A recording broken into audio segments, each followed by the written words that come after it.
सुखदेव जी राजा परीक्षित को सुना रहे कथा। तो वो कहते हैं कि आनर्त देश के राजा श्रीमान रेवतजीत थे। उन्होंने रेवती नाम की कन्या ब्रह्मा जी की प्रेरणा से बलराम जी को ब्याह दी थी पहले ही।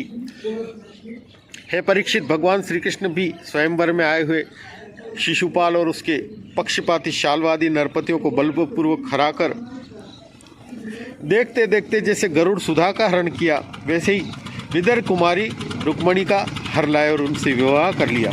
राजा परीक्षित पूछते हैं, हे भगवान, हमने सुना है कि भगवान श्री कृष्ण ने भीष्मक नंदिनी परम सुंदरी रुक्मणी को बलपूर्वक हरण करके राक्षस विधि से उसका विवाह किया था।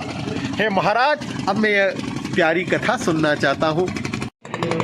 सुखदेव जी कहते हैं, परीक्षित, महाराजा भीष्मक विदर्भ देश के राजा थे। उनके 5 पुत्र थे और एक सुंदरी कन्या थी।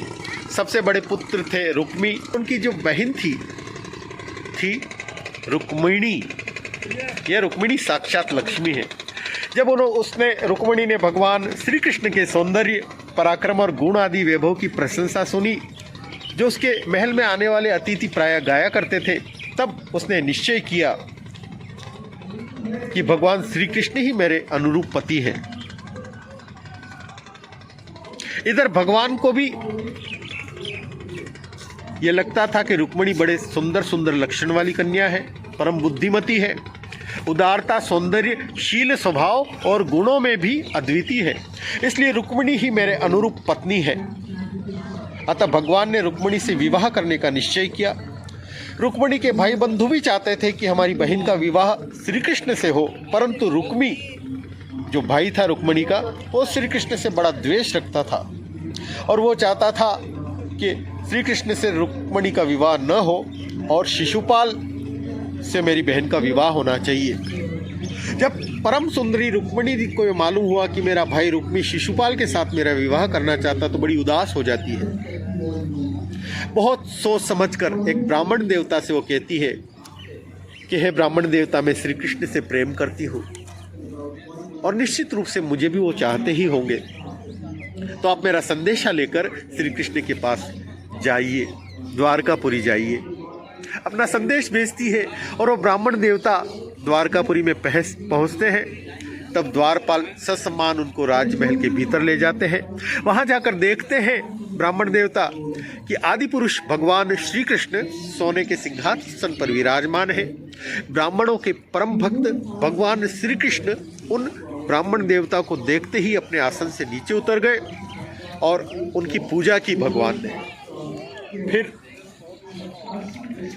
पूछते हैं भगवान के, हे ब्राह्मण शिरोमणे, आप प्रसन्न हैं? आपका चित्त संतुष्ट है? कोई समस्या तो नहीं है? फिर रुक्मिणी का सारा संदेश भगवान को सुनाते हैं। वो कहते हैं कि रुक्मिणी ने कहा है कि हे त्रिभुवन सुंदर, आपके गुणों को जो सुनने वालों के कानों के रास्ते हृदय में प्रवेश करके एक एक अंग के ताप जन्म जन्म की जलन बुझा देते हैं, ऐसे आपके गुण धर्म हैं। हे प्रेम स्वरूप श्याम सुंदर, चाहे जिस दृष्टि से देखें, कुल, शील, स्वभाव, सौंदर्य, विद्या, अवस्था, धन, धाम, सभी में आप अद्वितीय हैं, अपने ही समान है।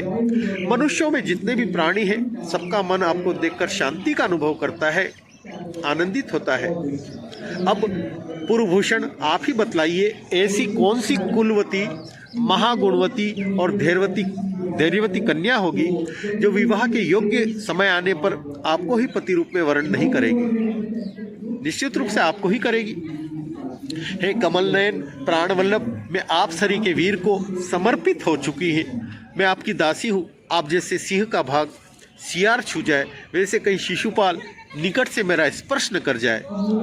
मैंने यदि जन्म में कुआं, बावली आदि खुदवाना, इष्ट यज्ञ आदि करना, दान, नियम, व्रत तथा देवता, ब्राह्मण आदि गुरुओं की पूजा द्वारा भगवान परमेश्वर की आराधना की हो, तो आप मुझ पर प्रसन्न हो।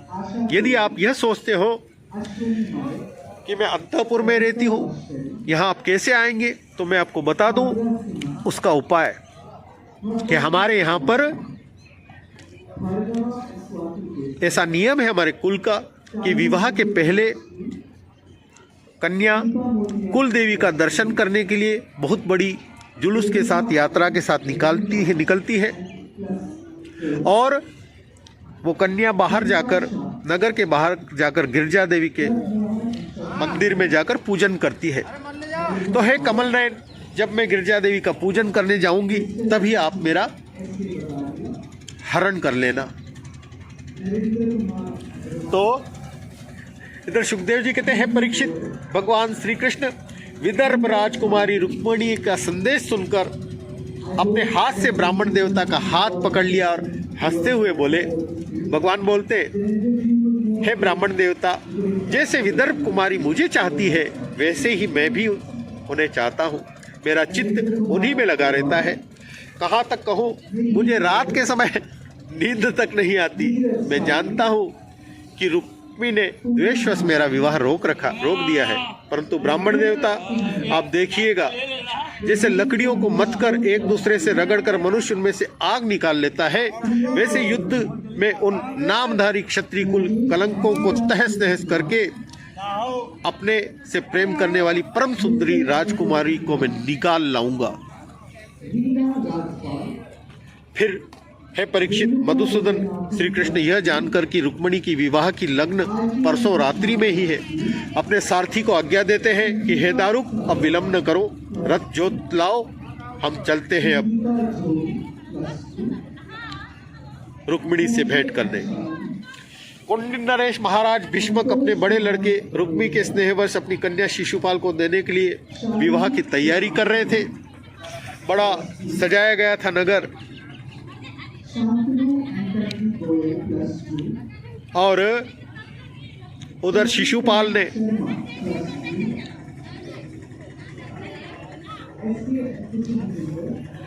ब्राह्मणों, उधर